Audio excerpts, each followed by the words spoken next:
Hello and welcome to this episode of Hampton Roads Business Live. My name is Rory Graham and I'm your host, and today we have the pleasure of having with us Dr. Carol Morgan, and she's from the Hampton Roads Center for Cosmetic Dentistry. Welcome.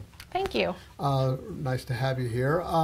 Tell us, what is cosmetic dentistry? You hear that term all the time.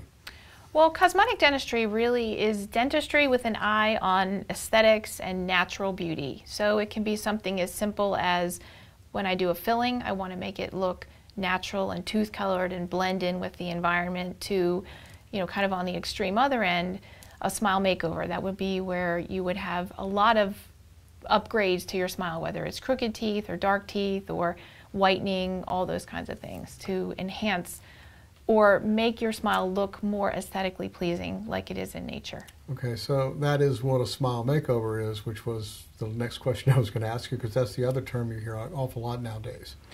Right, so a smile makeover is essentially when someone comes in and they're not happy with their smile, whether it's their teeth are too dark or their teeth are crooked. So a smile makeover could be just a little straightening, like a little Invisalign or some minor orthodontic correction, all the way up to veneers or crowns and bridges, or even if they're missing teeth, something like a dental implant to replace a missing tooth. But the word smile makeover really is where we're doing something to enhance your teeth to make your smile more aesthetically pleasing, whether that's whitening or something that would be more comprehensive. One of the things that I see being used a lot, or I hear is being used a lot, is veneers. Right. So okay. Can you tell us what is a veneer and who's a candidate for that? Sure. Well, a veneer is basically a porcelain overlay that goes on the tooth, and it's added over the surface of the tooth, and pretty much almost anyone is a candidate for a veneer. Is that on the front of the tooth? It's typically on the front of the tooth. If you have a big filling or a crown already on a tooth, then obviously we would be covering a little bit more of the tooth. But a veneer is most of the time put on the front of the tooth. Okay. And a candidate would be basically someone who's looking to upgrade the color or the shape or the contour of their tooth. And most commonly, I do veneers on like realtors, business people, lawyers, but I also have plenty of just average Joes who don't like their smile and they don't want to wear braces as an adult. Right. All right. So you can actually adjust the shape of the tooth with that? Absolutely. Okay. Yes. See, I didn't know that. Okay. All right. That's interesting. Now you mentioned braces. You do Invisalign, right? Yes, sir. Okay. And can you tell us about that, or how does that differ from braces, or is similar to braces? Sure. So Invisalign is clear trays that fit over top of the teeth, and they work through pressure points. And they are orthodontic movement, which is braces, but instead of having brackets and wires on your teeth, they're moving your teeth with these clear aligners through different pressure points on the tooth and moving the tooth that way. They come in a set, and every 2 weeks you put in a new clear aligner, and depending on how extensive the tooth movement is, treatment could be 3, 4, 5 months, or it could be, upwhere 16, 18 months, something like that, more like traditional braces. All right, so you wear them 24/7. You do. The beautiful thing about Invisalign, besides it being clear and essentially invisible to the public, is one of the biggest challenges of braces is home care, brushing, flossing, cleaning your teeth, and eating. When you eat, stuff gets all hung up in it. So those are the other two big benefits of Invisalign. You can take them out to brush and floss and clean your teeth. Oh. So it's just like before you ever had them. So you have control. Absolutely. Okay, we'll see. I didn't know that either. And you get to take them out to eat, so you don't have to worry about stuff getting all caught up in your teeth. Okay. All right. Well, I've learned a lot already. All right. So let's talk about tooth whitening. You hear there's all kinds of things, everything from what you can buy at the store to some stronger things you can buy at the drugstore compared to like the strips or something. And then you have these dental services being offered by dentists. What type of do you offer, and what are the differences between them?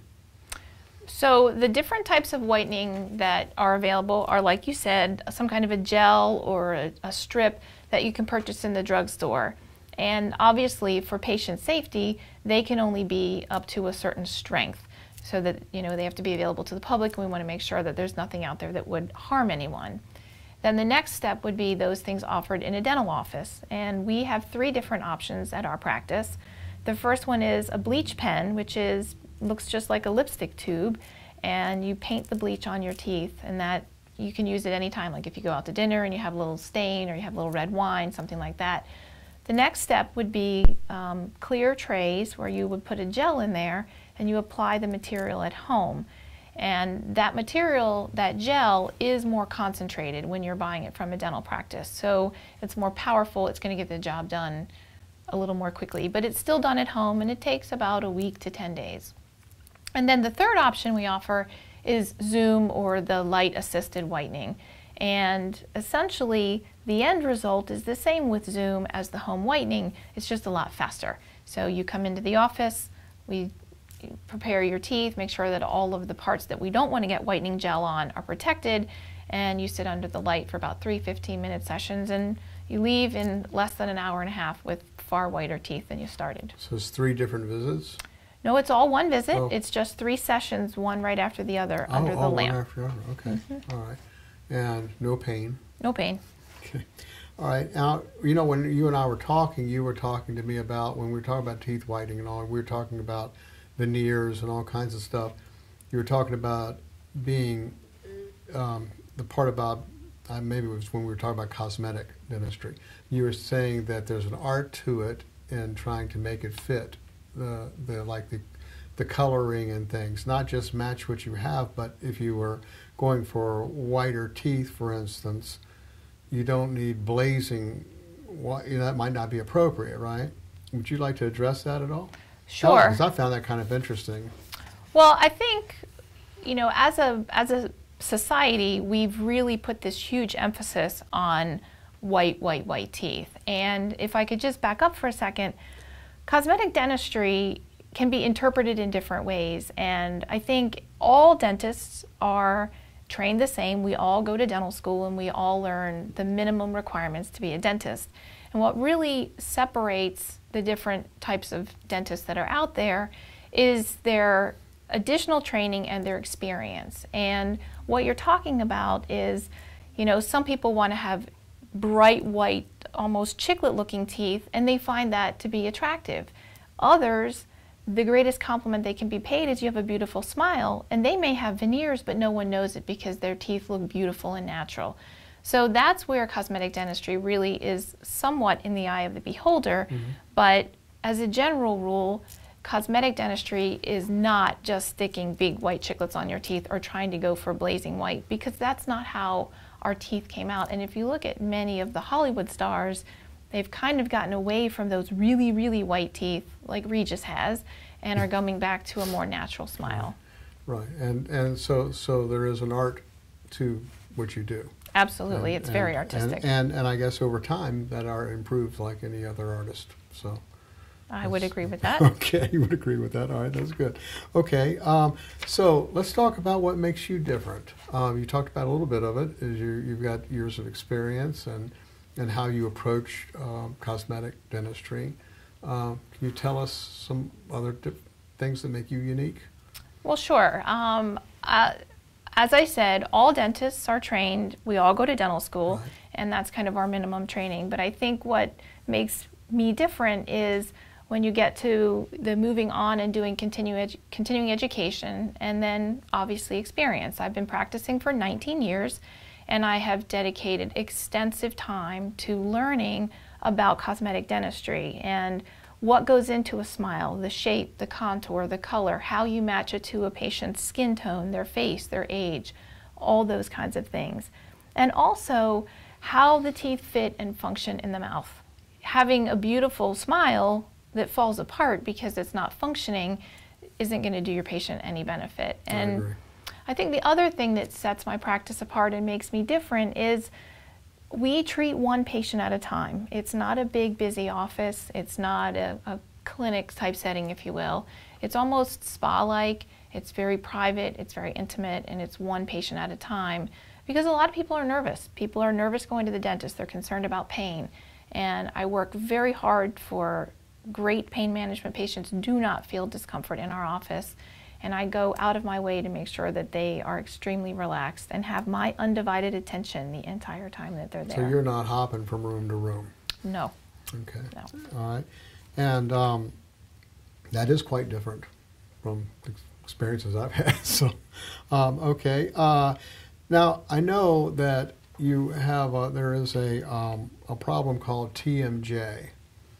Can you elaborate on that and how you fit into being a solution for that? Sure. So TMJ stands for temporomandibular joint disorder. That's why I let you say it. Right. That's why we go to dental school. That's why right. you have to justify our tuition, right? Right. So it is a disorder of the jaw joint, and it's a disorder of the muscles of the face and how all of the teeth and the muscles in the joint all work together. And one of the areas where I have spent a lot of time doing continuing education is in learning how to treat patients who have this problem.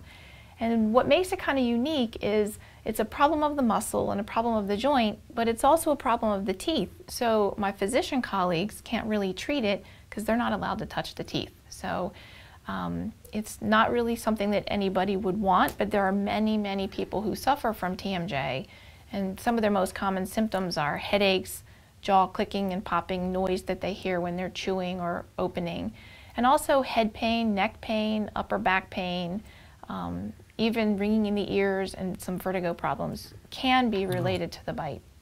It's very And far. these people who have this know that that's what they have, I guess. And Actually, a lot of them don't. They're kind of searching for answers. They might have gone to their general doctor or an ENT or a neurologist, and no one can really seem to figure out what's wrong because they don't think about the teeth. They don't think about the bite and how all of that whole system is interconnected. So many patients who come to see me for TMJ have actually had 2 or 3 other doctors that just really haven't been able to find the answers. Okay. All right. Well, that's very interesting. I didn't know anything about it, but after speaking to you, I thought that was really fascinating.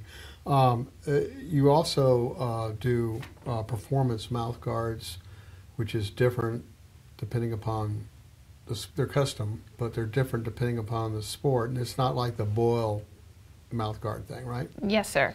Okay. So a performance mouth guard is exactly the name that it says. It's for performance. And depending on the sport that you participate in, a performance mouth guard is designed to enhance your ability. If you're in baseball, to hit harder and throw farther. If you're in football, it's the same thing, to hit harder and run faster. So performance mouth guards are custom built for the individual patient. We take a custom mold of the teeth, and the position where the bite is built has to do with how you're increasing your muscular output. So football players, baseball players, lacrosse players, field hockey, soccer, running, cyclists, golfing, all those things are looking for that little edge in performance. And there are many, many professional athletes who wear custom-made performance mouth guards to just give them that little extra edge. And I am certified to provide Under Armour's performance mouth guard. Okay. And so the I guess the takeaway that I'm getting from this is that one of the things that a lot of the dentist training is very similar for dentists. However, the years of experience and the way that you practice and what you choose to practice makes you different. And some of the things, the mouth guard thing, the TMJ, right? TMJ, and all that makes you unique. Also, the fact that you're one patient at a time. And so that allows you to make that experience custom for them. Yes. Okay. Is there anything I forgot? No, I think the only other thing I would add is I do have lots of experience in cosmetic dentistry as well, and that's one of the things that patients seek me out for is when they're looking for cosmetic dental care, there's a lot that goes into it, and it's not just sticking something on their teeth, but it's really looking at the whole patient and taking into consideration everything that they're looking for. And if they have an underlying jaw problem, bite problem, or TMJ problem, I can address that issue as well. So I like to think of my practice as more comprehensive care, rather than just kind of one tooth at a time. All right. Now, when someone comes in to see you, is the process that they call and make an appointment and you have a consultation with them to see what their situation is? I mean, unless it's an emergency or something, but I mean, then you get a picture of where they are and where they want to be, and you all talk about it and then come up with a plan? Yes, that's correct. So Okay. I do provide general dentistry care, and for a general dentistry patient, it would be just like what you would be accustomed to at most practices. You would go in, usually see the hygienist, the doctor sees you, the same appointment, and it's kind of a one-visit thing. But for these more comprehensive things that we're talking about, smile design, smile makeover, TMJ, even performance mouth guards, I like to have the patient come in for a consultation because I get a better sense of what are they looking to achieve out of my services. And although I am a very good listener, I'm not a mind reader, and so I have to ask questions just like how we're having the conversation, Right. so that I can understand where my patients are coming from. Okay. And where is your office located? I'm located on First Colonial Road, right across from Lincoln Park Elementary School, inside the Town Bank building. Okay, well, that's convenient. Yes, Okay. it is. All right. Well, if you're looking for a dentist in Virginia Beach or actually elsewhere, and if you would like to visit Dr. Morgan, you'll find that her information is at the end of this video. Her contact information is also at the bottom of this page. And you can talk to her, have a consultation with her as far as general dentistry, cosmetic dentistry, TMJ, mouth guards, and just your general dental care. And very experienced professional in the area. And I thank you so much for coming in. Thank you. Thank you.